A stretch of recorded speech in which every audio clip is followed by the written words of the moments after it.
La semaine dernière s'est traduite par beaucoup d'incertitudes sur les marchés avant les résultats des élections britanniques, l'annonce de la masse salariale du secteur non agricole et la décision sur les taux de la Banque populaire de Chine.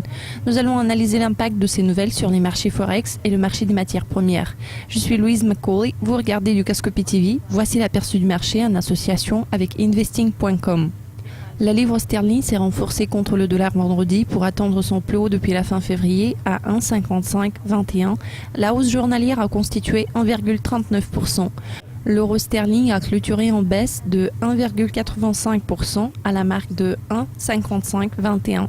L'indice du dollar américain a culminé à 95,17 juste après le rapport sur l'emploi américain, mais il a glissé à 94,9 plus tard.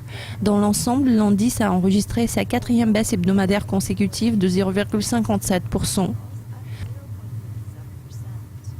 Cette semaine, les traders vont porter un regard attentif sur l'annonce de politique monétaire de la Banque d'Angleterre lundi, le rapport sur l'inflation britannique mercredi, les ventes au détail américaines jeudi et le sentiment des consommateurs américains vendredi.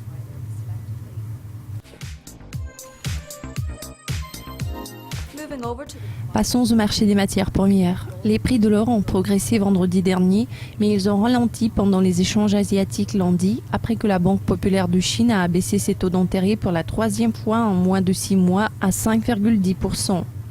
Après la baisse des taux, les investisseurs prévoient que les décideurs prennent plus de mesures visant à stimuler la croissance économique en Chine, car le pays a enregistré un excédent commercial de 34,1 milliards de dollars au lieu de 39,5 milliards de dollars qui avaient été prévus.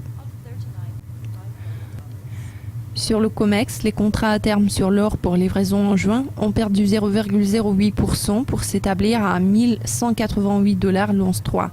Les contrats à terme sur l'argent pour livraison en juillet ont chuté de 0,09% à 16,45 $ l'once 3. En passant aux échanges des métaux, le cuivre a progressé de 0,46% pour atteindre presque 2,93 $ la livre.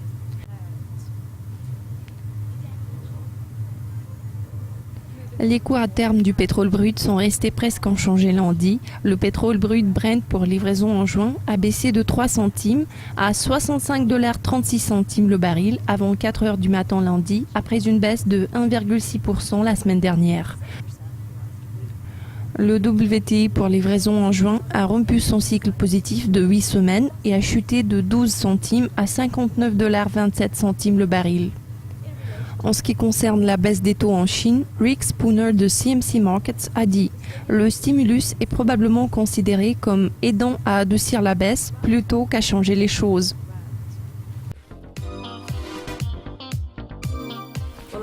Eh bien, cela conclut l'aperçu du marché. Nous vous présenterons un nouvel aperçu au début de la semaine prochaine, mais en attendant, suivez nos mises à jour tout au long de la semaine. Au revoir. Goodbye for now.